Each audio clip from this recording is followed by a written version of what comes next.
Hello YouTube, Sean from the Pompey Games Room here. I'm going to do something a little bit different today, and then we're going to look back at some of the games I've been playing the past few months. Also going to reference some YouTubers that I feel, I just wanted to shout out some YouTubers that I've been watching a lot recently. Yeah, also just first of all to say thank you to all my subscribers. I noticed today I'm on 118. It seems to be that every other day now I seem to be receiving an email about a new subscriber, which is great. I love people watching my videos. It means an awful lot to me. I just wanted to really say thank you. I know a lot of people usually do videos to mark milestones. I've probably left it a bit too late to do my 100 one. But no, it means an awful lot to me. So thank you very, very much for everyone who subscribed. When I left YouTube at Christmas last year, it was probably about December 10th, 15th, was probably my last video before I relaunched the channel. I was away for a long time, and a lot of my videos got a lot of hits. And, I wasn't around for a few months, but I was always replying to comments and posting comments and stuff. I wasn't making any videos, but my subscribers went up. I would say about half. I had about 65, 70 subscribers at the time. And now, I mean, it's gone up to 118, which is absolutely brilliant. So thank you very much to everyone who has subscribed, and I hope you I hope you can stick with the channel, and I will be uploading more videos in the coming months. Basically varied, really. I like to do gameplays a lot at the moment, reviews. I do a lot of those. So I'll keep those coming, and yeah, hopefully keep everyone entertained and logged to my channel. So anyway, like I said, a bit different this video today. I'm going to go through some bits and bobs that I've been playing on the past few months. I've been off this week. I've had some family over from Canada, so I've had a little bit of time to play some games, but also I've been playing games on and off now for a few months whenever I've gotten a chance. So the first game I wanted to say that I've been playing is Sonic and Knuckles. I had this game when I was I wouldn't say I had this game. We rented this game when I was about 10, 11, 12, something like that. We used to get it from Blockbuster. They used to do a lot of the rentals around Portsmouth, and I found this game really challenging when I was younger.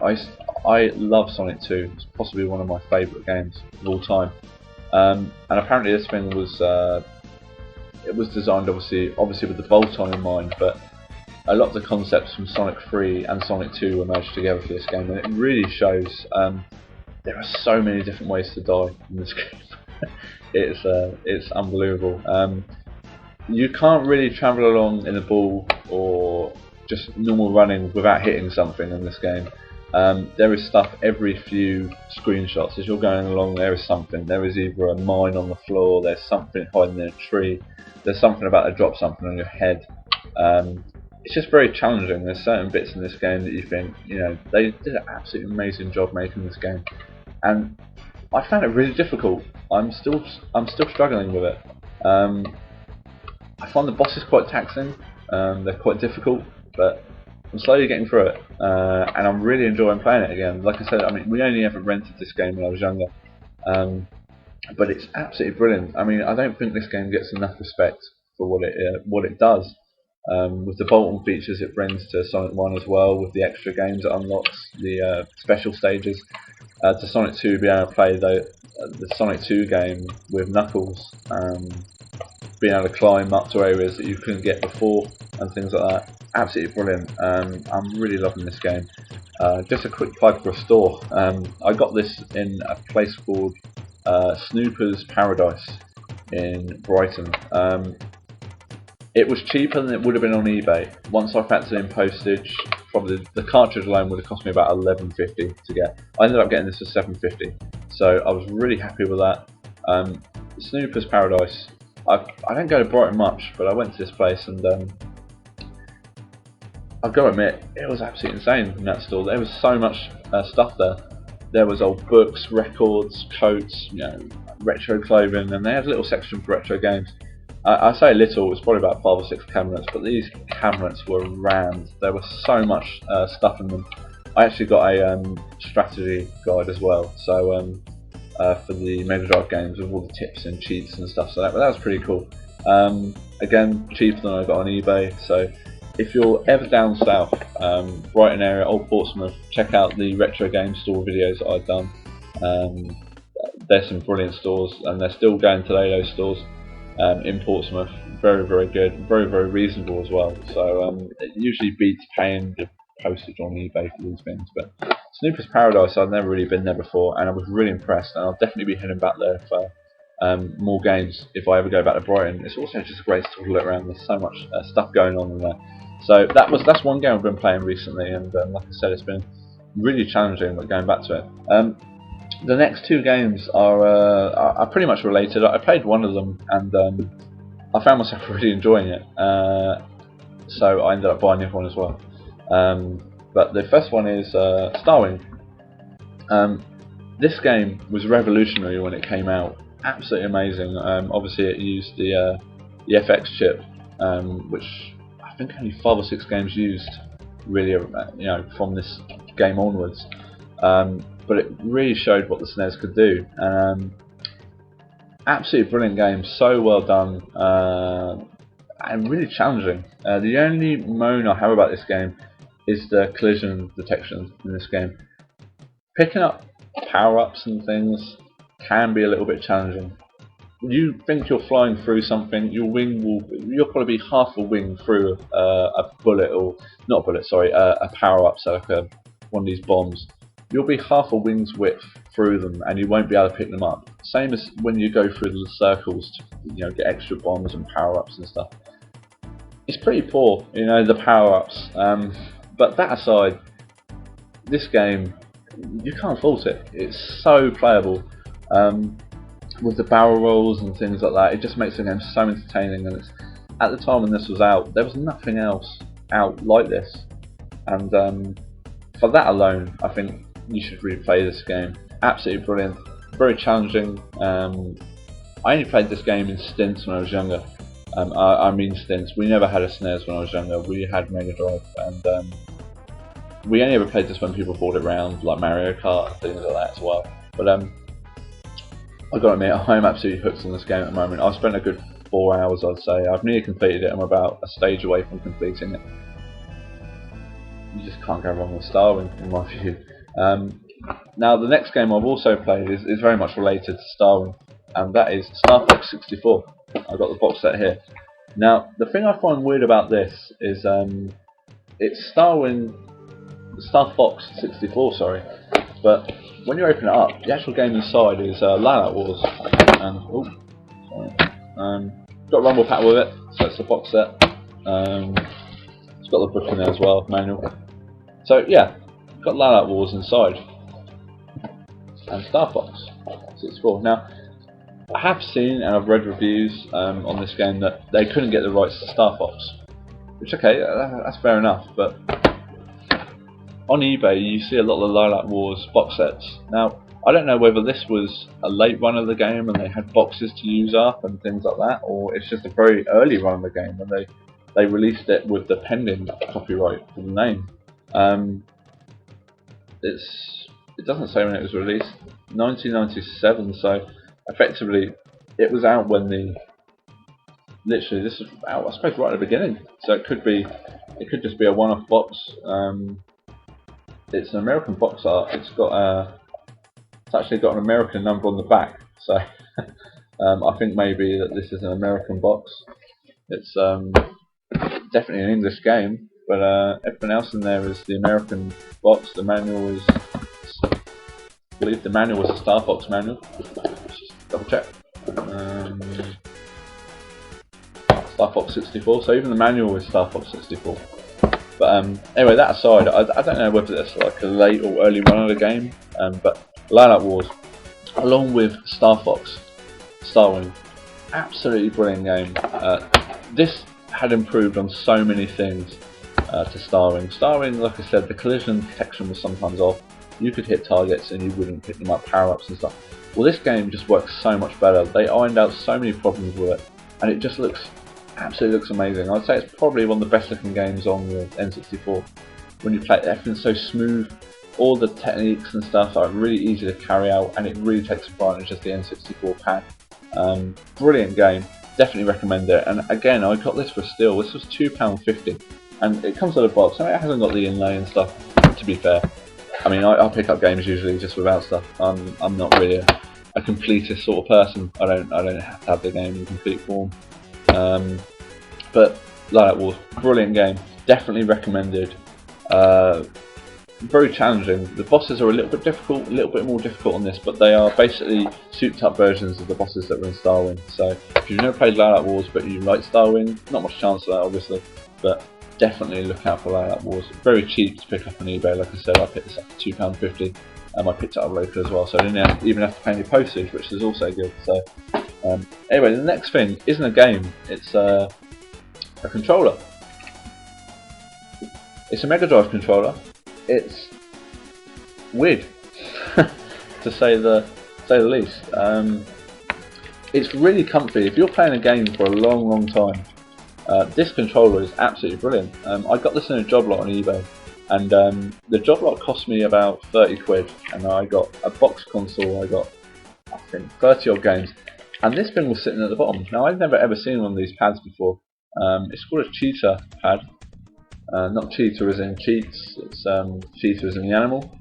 And it's got an angled directional part to the pad, so it's really comfortable to hold. I've played Cannon Fodder quite a long time. I'd say probably over a week. I played it for about 7 hours, and it was really comfy to hold. Sometimes the Mega Drive pad in itself isn't uncomfortable to hold. I have no problem with the Mega Drive pad at all. But this thing just made it so much more comfortable. The buttons are really responsive. Sounds weird, but they are. You've got a standard, it's not a 6-button format. You've got ABC, and you've got start, and obviously a directional pad. Pretty good buttons. They feel good. They're not gonna like give up after a few months play. You've got a slow on the bottom, so you've basically got a slow mode. Not many games use that, I've got to admit. It works though. I mean, there's games that I know do use it, and it works fine. But really comfortable pad. These don't pop up on eBay an awful lot, but I suggest if you ever see one. I mean, this thing is tiny. I mean, you know, that's my hand size, you know, and that's the controller. Really comfy. Definitely look out for them. I've never really seen one before, so hence when I got it, I mean, I was amazed by it, and I had to try it, and it is really comfy. Everything about this controller just works for me. I use it a lot more than I do standard Mega Drive pads now. So yeah, very happy with that. So that about sums it up now for my my game pickups. But another thing, I'm not a DVD reviewer or anything, but you know, I absolutely loved this film when I saw it in the cinema, and I love this guy. Absolutely loved him. This is Senna, the movie. This is the collector's edition, so it's got the sleeve on top, which is basically the same. But they did such a good job with this movie. Obviously, Ayrton Senna's Monaco GP games are renowned on the Mega Drive. But I just wanted to say this DVD is fantastic. I haven't watched the DVD yet, but I saw the film. I took my girlfriend to watch the film with me, and she'd only ever heard of things that I said about Senna, about, you know, he was a pretty vicious driver, and just entertaining to watch when, you know, I was younger. I went away from Formula 1 after he died, but I've recently gotten back into it, as has my girlfriend. You know, this DVD really does the guy justice, and you see about his charity work and stuff, foundations he set up. Not just that, but you see what sort of a person he was. The guy was an absolute competitor, you know, never ever wanted to lose. Just a brilliant DVD, and also a really chilling DVD cover. My girlfriend actually bought me the movie poster for this, which just blew me away. Absolutely amazing picture for this film, and to see it at local cinemas around Portsmouth especially, and to see a picture of it and Senna, you know, advertising the film. This film really took off and done really well. absolutely brilliant, and I recommend anyone who's into Formula One. Obviously, you probably would have seen the film, but pick up the film DVD. It's I believe it's like third or fourth slot at the moment in the charts and HMV and stuff like that. So it's doing really well. But don't miss out on this edition because you get an extra DVD with it, which has got special features. It's got behind the scenes. It's got a documentary with his family. So basically going through how they made the film, what footage they used and stuff like that. So like I said, I know it's not game related, but I just wanted to reference that in this video. I suppose, sort of, he's got games out on the Mega Drive, he's got karting games out on the PlayStation, so why not plug his DVD? So, great film, definitely worth a pick up. So, now I want to get on to, now pickups are done, things I've been playing recently. What have you guys been playing? I would love to see either video responses or just comments from you guys as to what you've been playing. That's what I've been playing. I play a varied sort of game really, but I'll start playing games if I've got some feelings for them when I was. I'll start playing games again if they intrigued me when I was younger, and I wasn't necessarily able to get them when I was younger. But especially Sonic and Knuckles. This game, I love Sonic 2. Sonic 2 is possibly my favourite game of all time.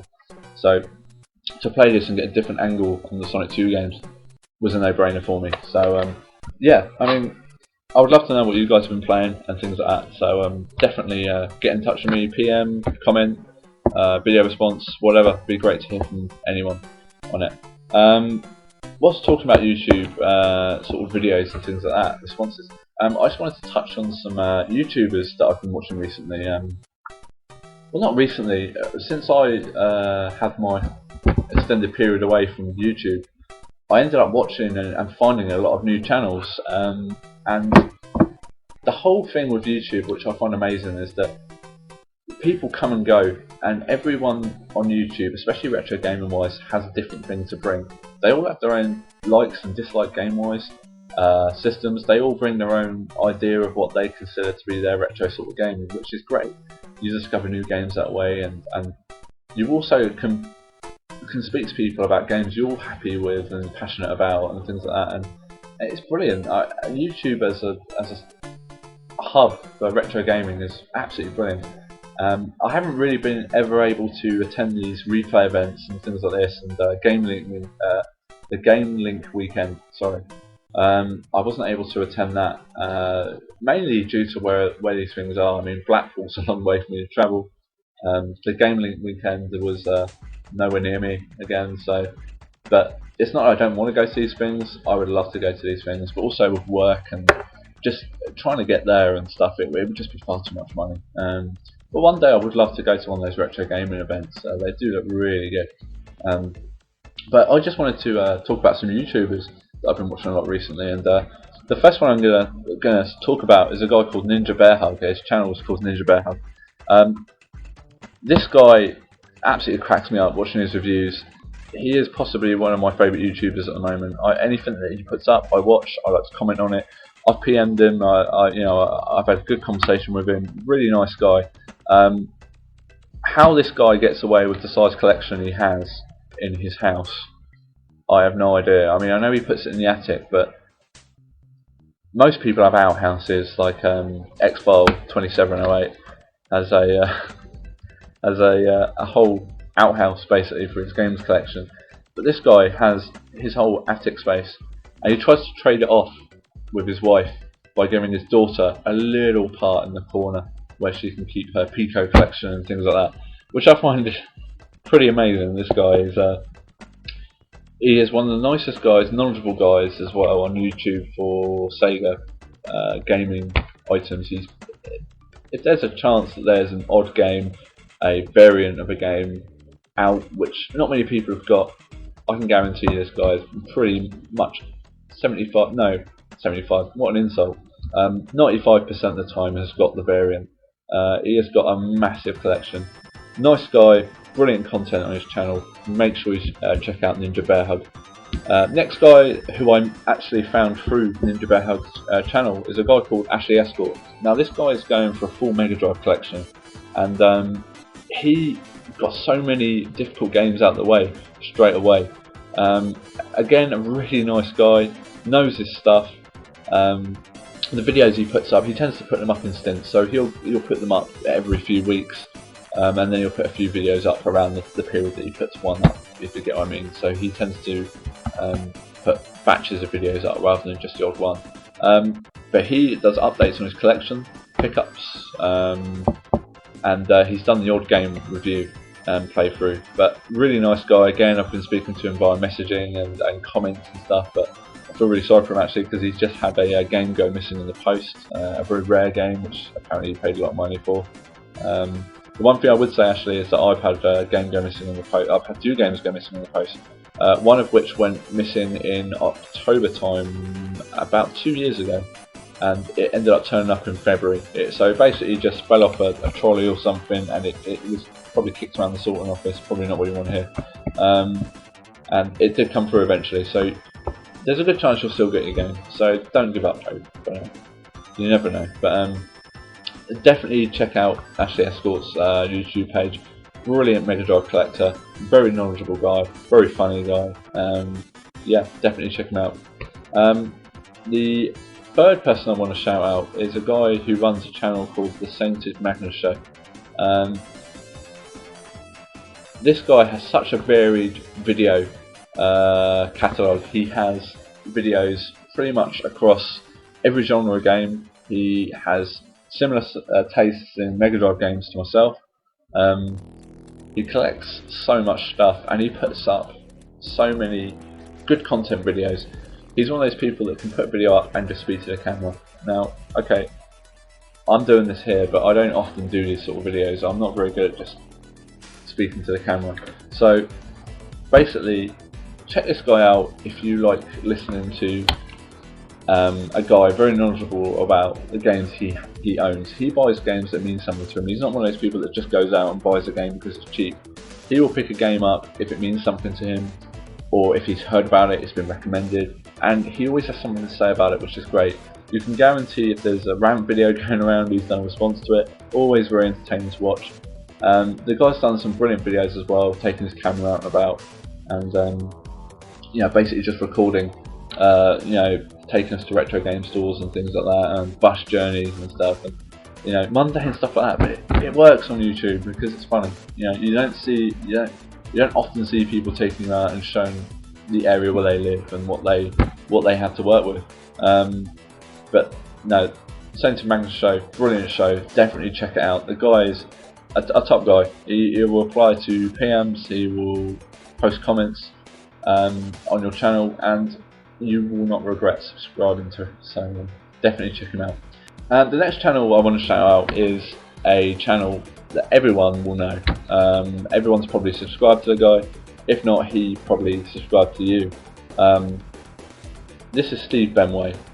Now, this guy, to me, signifies one of the biggest game reviewers, gaming channels on YouTube. The guy is so funny. I mean, you can watch his reviews, and it's not often that you pick up a game and go, yeah, I'll throw that on and just speak over it. I can't do that. I have to record footage, and yeah, basically I have to record footage and then voice over after. I can't play a game and speak at the same time. I don't have that capacity. I'm not that good a gamer. So, but Steve Benway has it perfect. He'll just throw a game on, and it's not often that you throw a game on that you don't know the controls to. You don't necessarily ever remember playing. But Steve will throw a game on and basically just play through it. He'll talk through obvious faults that you see. He'll also go off on some absolute amazing tangents and just go into a rant sometimes about builders next door and things like that. The guy's videos are just so entertaining.